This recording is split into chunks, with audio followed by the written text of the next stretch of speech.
Really নৌকার ভিতর ধুয়ে দাও, ওই যে জাহার ভিতর ধুয়ে দাও। আসলে গাঙে এখন প্রচুর পরিমাণে পানি বেরোর কারণে বেশ প্রচুর পরিমাণে মাছ আছে।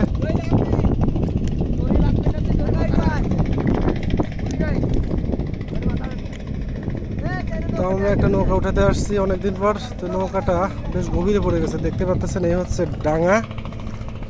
আর নৌকাটা ওই যে উপরে অনেক দূরে চলে গেছে। অনেকদিন নৌকাটা উঠানো হয় না, আজ ওই নৌকাটা আমরা উঠাতে আসছি ভাই ব্রাদার মিলে। নৌকা উঠালে বেশ কিছু মাছও থাকার কথা, অনেকদিন নৌকাটা উঠানো হয় না। দেখবো কি কি মাছ পাওয়া যায়, তো আপনারা ভিডিওটা দেখতে থাকুন। আমরা নৌকাতে কি কি মাছ পাই আপনাদের দেখাবো ইনশাল্লাহ। আমাদের নৌকা উঠানোর কাজ শুরু হয়ে গেছে, দেখতেছেন। একটু পানির ভিতরে যাই।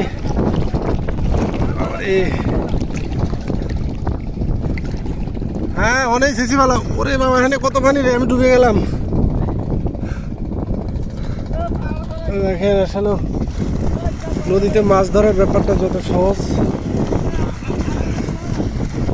তত সহজ না। খেতে যেমন স্বাদ, এই মাছগুলো ধরতেও ঠিক সেই পরিমাণ পরিশ্রম আর কষ্ট করতে হয়।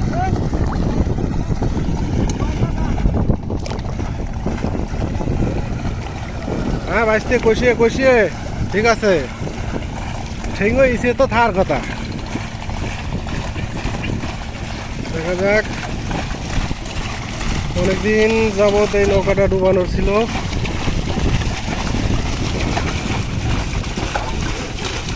আশা করছি ভালো কিছু মাছ ধরা পড়বে, দেখা যাক কি হয়।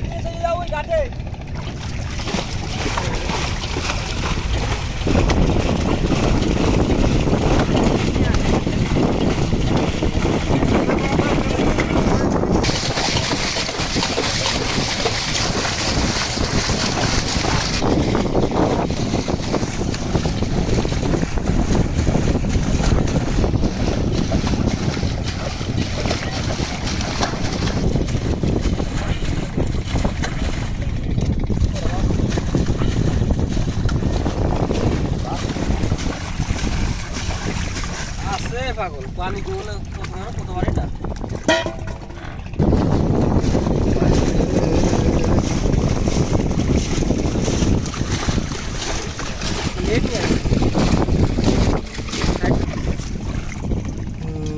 সুন্দর কিছু ছোট ছোট চিংড়ি মাছ উঠছে,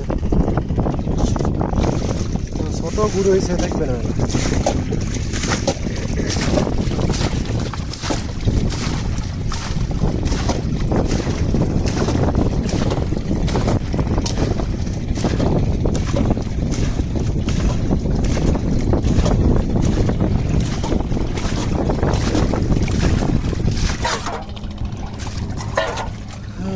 চিংড়ি মাছ আছে কিছু, ছোট ছোট পুঁটি মাছ ভালোই দেখা যাচ্ছে। ওরে চিংড়ি আছে এটা, আগে দেখি না চিংড়ি। এই দেখি এটা কি কর, ধরো ওই পুঁটি মাছ টাছ ধরে ফেল।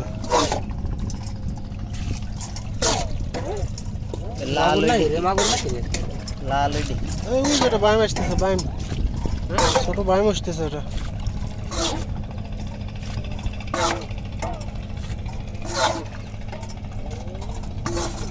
মাগুর নাকি ওটা নাকি ধর আগে ধর, আমি আর দিতে পারবো না, ঠিক আছে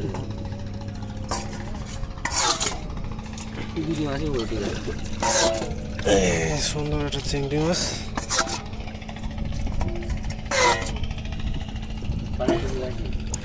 পুঁটি মাছগুলো ধর, এই সেটা তলে দে। এই ওই যে হ্যাঁ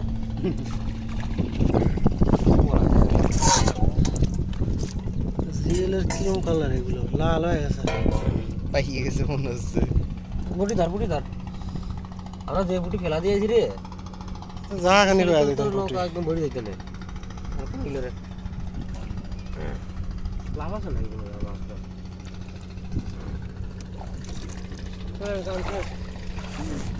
তো আমরা এই কয়টা মাছ পাইছি আজ, তার বেশি মাছ পাওয়ার আশা করছিলাম, তো হইলো না। আসলে নদীতে সবসময় যে অনেক মাছ পাওয়া যায় ব্যাপারটা তা না। তো যা পাইছি আলহামদুলিল্লাহ ভালো কিছু মাছ হয়েছে। তো আজ এই পর্যন্তই, সবাই ভালো থাকবেন।